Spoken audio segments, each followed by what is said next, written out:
प्यारे साथियों, छात्रों को अपनी लड़ाई खुद ही लड़नी पड़ती है। ना वो किसी के वोट बैंक होते हैं और ना ही किसी के प्राथमिक होते हैं। ये बात इस वीडियो में बिल्कुल स्पष्ट हो जाएगी। कई सारी भर्तियों की जानकारी, टेंडर की अपडेट, एग्जाम डेट की अपडेट के साथ यूपी ट्रिपल एससी की कार्यप्रणाली के साथ मैं आप सभी का टारगेट विद युवान यूट्यूब चैनल पर आपका स्वागत करता हूं। बढ़ेंगे आगे वीडियो में, लेकिन उससे पहले आप लोग चैनल को सब्सक्राइब कर लीजिएगा। साथ ही साथ वीडियो को लाइक करिएगा और अपने दोस्तों के साथ शेयर करिएगा। इस चैनल में हम लोग यूपी ट्रिपल एससी के द्वारा जो एग्जाम एजेंसी का चयन होना है उसके बारे में बात करेंगे। जो अभी टेंडर की प्रक्रिया चल रही है उसके बारे में बात करेंगे। आप लोगों के जो एग्जाम होने हैं वो कब हो सकते हैं उसके बारे में बात करेंगे, वो भी ऑफिशियल अपडेट के साथ में। तो आगे बढ़ेंगे और देखते हैं क्या आगे की जानकारियां हो सकती हैं। सबसे पहले हम आपको दिखाएंगे कि उत्तर प्रदेश अधीनस्थ सेवा चयन आयोग के द्वारा एक टेंडर निकाला गया है। ठीक है, वो किस लिए है, यहाँ पर देखेंगे कि चयन प्रक्रिया पूर्ण करने के लिए जो है टंकण परीक्षा। ठीक है, टंकर परीक्षा जो होती है क्या होती है, जो लोग जूनियर असिस्टेंट के अभ्यर्थी होते हैं, पहले पेपर होने के बाद जब उनका रिजल्ट आता है उसके बाद उन लोगों को टाइपिंग देनी होती है। ठीक है, उनकी जो टाइपिंग होती है उसके लिए इस संस्था की तरफ से टेंडर निकाला गया है। उसमें जो भी एजेंसियां अपना डालेंगे तो क्या क्या डेटे हैं देखिए। अवेलेबिलिटी ऑफ ए टेंडर जो डॉक्यूमेंट है वो 30 तारीख की दे रखी है। उसके बाद last date of submission of queries जो है वो 7 अगस्त की डेट है। ठीक है, प्री बिड जो मीटिंग है, आपकी मेन डेट जो है ये 14 अगस्त है। यहाँ से आपके मेन चालू हो जाएंगी डेटें। ठीक है, उसके बाद issue of corrigendum revise document, अगर आपको मतलब दोबारा जो डॉक्यूमेंट्स हैं उनको दोबारा आप सही कर सकते हैं।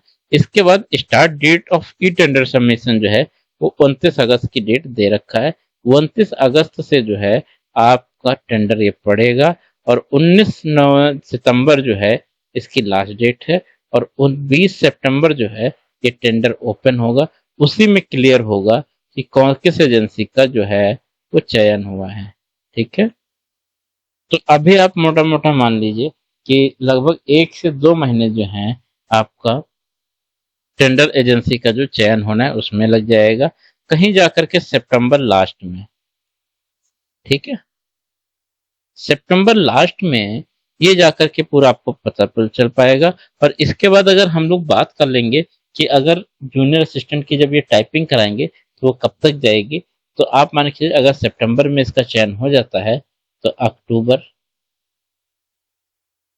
या फिर नवंबर में किनका ये होगा, जो जूनियर असिस्टेंट के जो बच्चे थे। ठीक है, जिनका लगभग 1200 कुछ पद था, 1200 प्लस कुछ पद है, उन लोगों की जो टाइपिंग लगनी शायद 1262 है। ठीक? उन लोगों की टाइपिंग इसके थ्रू होगी। आगे हम लोग देखेंगे, यहाँ पर देखेंगे तो एक दोबारा टेंडर पड़ा हुआ है, दोबारा रिवाइज है। यहाँ पे देखेंगे कार्यकलाप बी के लिए है। इसमें क्या है, ओमार आधारित ऑफलाइन ढंग से परीक्षा संचालन के लिए जो है ई टेंडर डाला गया है। तो ई टेंडर जो डाल रहे हैं किसके लिए है, आपका पेपर कराने के लिए। अभी यूपी ट्रिपल एससी के पास में कोई भी एजेंसी नहीं है जो पेपर करा सके। ठीक है, उसके लिए पेपर कराने के लिए एजेंसी जो नामित की जाएगी उसके लिए टेंडर निकाला गया है। सेम डेट इसमें भी दे रखी है।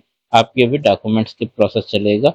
14 तारीख में मीटिंग होगी और 28 तारीख में डॉक्यूमेंट्स जो है उनका दोबारा रिवाइज होगा। उसके बाद start date of e tender submission जो है 29 अगस्त से होगा और लास्ट डेट जो है 29 सितंबर होगा। तो आप ये मान के चलिए कि सितंबर लास्ट तक, ठीक है, सितंबर लास्ट तक पेपर कराने वाली एजेंसी का चयन हो सकता है। बस ऊपर वाले से ये दुआ करिएगा कि यूपी ट्रिपल एससी को इस बार एजेंसी मिल जाए, क्योंकि पिछले कुछ सालों से यूपी जो है उसमें इनको एजेंसी नहीं मिल पा रही है। क्या होता है कि वो एक पेपर कराती है और ब्लैक लिस्टेड हो जाती है। ठीक है, तो ये दिक्कत आ रही है कि अब बिल्कुल क्या है कि यूपी ट्रिपल एससी को अगर एजेंसी मिल जाती है तो आप लोगों के जो पेपर रुके हुए हैं वो एक लाइन से शुरू हो जाएंगे। अगर इनको मिलती है, ये एजेंसी मिलने में जितना ज़्यादा देर लगेगी, जितना ज़्यादा समय लगेगा, आप लोगों के जो पेपर हैं वो उतने ही लेट होते चले जाएंगे। ठीक है, तो आप लोग ये दुआ करिएगा कि उत्तर प्रदेश अधीनस्थ सेवा चयन आयोग को पेपर कराने के लिए कम से कम एक एजेंसी का इनका चयन होना जरूरी है। अगर वो नहीं हो पाता है तब तक आप लोगों के पेपर नहीं होंगे।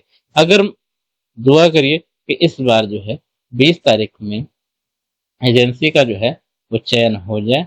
अगर नहीं हो पाता है तब तो दिक्कत है, लेकिन अगर हो जाता है तो छात्रों के लिए, हम सभी के लिए एक खुशखबरी होगी कि जो पेपर आपके पेंडिंग पड़े हुए हैं पिछले 2 सालों से, 2 से 3 सालों से जो पेंडिंग पेपर हैं वो कराने की जो प्रक्रिया है वो चालू हो जाएगी। ठीक है, आगे देख लेते हैं।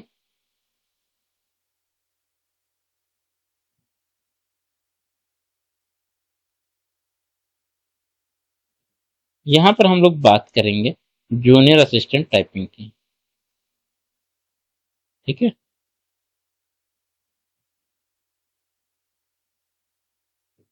टाइपिंग के लिए जो है आपका अक्टूबर और नवंबर, इन्हीं में आप लोगों की जो है टाइपिंग हो जाएगी। उसके बाद जो आप लोगों का वीपीओ का पेपर होना है, ये तो एक अलग संस्था है, पेपर कराने वाली एक अलग संस्था है। अगर वीपीओ अपना पेपर कराती है तो कब तक कराएगी? अगर एजेंसी का चयन हो जाता है तो पेपर आपका मध्य नवंबर से दिसंबर के प्रथम सप्ताह में पेपर हो सकता है, अगर ये पेपर करा लेते हैं। लेकिन आपको बता दें कि आपका अगस्त में फिट का जो फॉर्म है वो आ रहा है। फिट 2024 का ये फॉर्म आ जाएगा। अन्य चीजें में इनको जॉब देनी है और फिट जो है उसमें इनको सिर्फ पेपर कराना है। तो इसलिए प्राथमिकता के तौर पे फिट का पेपर जो है वो आपका दिसंबर और साथ में नवंबर ले लीजिए, नवंबर के लास्ट में या दिसंबर तक आपका ये पेपर हो जाएगा। उसके बाद जो है आगे की तैयारियां कुछ करेंगे। आगे हम लोग बता दें कि इसके बाद अगर ये वीपीओ का पेपर करा लेते हैं, ठीक है, वीपीओ का अगर इनका पेपर हो जाता है तो उसके बाद जो ये जूनियर असिस्टेंट 5500 प्लस जो वैकेंसी हैं उनका जो पेपर है वो तैयार कराएंगे। लेकिन उससे पहले कुछ छोटी छोटी भर्तियां हैं, जैसे नेत्र परीक्षक की हो गई, ऑडिटर की एक भर्ती हो गई, ठीक है, और एक्सरे टेक्नीशियन हो गया, डेंटल हाइजीनिस्ट हो गया। इन लोगों के जो पेपर हैं 4 से 5 पेपर छोटे छोटे, वो हो सकता है हर रविवार को या साथ में शनिवार को भी ये एग्जाम कराए जा सकते हैं। क्योंकि वीपीओ के बाद सबसे पहले पिट का पेपर हो जाएगा। पिट का जो नोटिफिकेशन है कब बताया मैंने, अगस्त में आ जाएगा। अगस्त में ही आपका लेखपाल का भी आ जाएगा। ये ऑफिशियल जानकारियां हैं। यहाँ पे जो है पिट का अगस्त में आएगा और लेखपाल का भी लास्ट अगस्त तक जो है वो नोटिफिकेशन आ जाएगा कि आप अपना फॉर्म फिल कर सकते हैं। पेपर सबसे पहले वीपीओ का होगा, उसके बाद कुछ छोटे छोटे कराए जाएंगे, जैसे ये है ऐसे नेत्र है, ऑडिटर है हो गया, एक्सरे टेक्नीशियन हो गया, फिर डेंटल हाइजीनिस्ट करके हैं। ये जो छोटे छोटे पेपर है इनमें क्या है कम फॉर्म पड़े हुए हैं। किसी में एक मैंने फॉर्म देखा उसमें कुछ 500 कुछ लड़के ऐसे हैं। ऑडिटर की में देखेंगे तो लगभग 7000 फॉर्म पड़ा हुआ है। डेंटल हाइजिस्ट में बहुत ज़्यादा 2000 के आसपास फॉर्म पड़ा हुआ है। इस तरह से जो ये फॉर्म पड़े हुए हैं तो इसमें क्या है इनको पेपर कराने में आसान होगा। तो ये क्या करेंगे, हो सकता है शनिवार रविवार करा करके इस तरह से ये पेपर करा लें तो आपके नवंबर प्लस दिसंबर इन महीनों में यूपी ट्रिपल एससी के द्वारा कम से कम 3 से 4 पेपर कराए जाएंगे। इन छोटे छोटे पेपरों के बाद आपका जो जूनियर असिस्टेंट है वो दिसंबर लास्ट वीक में हो सकता है या फिर जनवरी 2025 में ये पेपर हो सकता है। तो जो लोग जूनियर असिस्टेंट की तैयारी कर रहे हैं 5500 वाले की, वो लोग अपना करते रहें। ये आपका दिसंबर में या फिर जनवरी में पेपर होने की उम्मीद है। उसके बाद हम लोग आगे देखेंगे कि होम्योपैथिक के जो अभ्यर्थी हैं, ठीक है,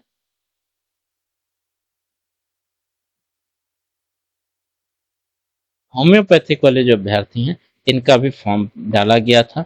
लगभग लगभग 397 पोस्टें हैं। ये घट बढ़ सकती हैं, ठीक है, समय के साथ। तो अक्सर घटती तो कम है, बढ़ ही जाती हैं, कभी कभार ऐसा होता है। तो ये चीजें हो गई। अब अगर इन लोगों के पेपर की बात करें तो इन लोगों का पेपर जो है वो आपका मार्च 2025 के बाद जाएगा। आप लोग अपनी तैयारी करते रहिए, पेपर आपका मार्च 2025 के बाद ही जाएगा। और रही बात इनके सिलेबस की, ठीक है, सिलेबस की बात करें तो सिलेबस जो है आपका ऑफिशियल दिसंबर में या फिर जनवरी में आपको देखने को मिल जाएगा। जिसके बाद आप लोग अपने उसके हिसाब से तैयारी करते रहिए। अभी के लिए आप लोग जो हम बता रहे हैं वो फार्मेसी आप पढ़ते रहिए, ठीक है। आपका जो फार्मेसी है वो आप लोग देखते रहेंगे, तो उससे क्या है कि आपका होम्योपैथिक फार्मेसी कंप्लीट हो जाएगा। और जैसे ही आपका ऑफिशियल सिलेबस आ जाए उसके अनुसार आप लोग इसकी तैयारी कराते करते रहिए। तो कैसे लगी आप लोगों की ऑफिशियल जानकारी कमेंट बॉक्स में जरूर बताएं। और वीडियो अच्छी लगी तो उसको लाइक करके अपने दोस्तों के साथ शेयर करिएगा ये जानकारियाँ। मिलते हैं अगले वीडियो में, तब तक के लिए नमस्कार, धन्यवाद।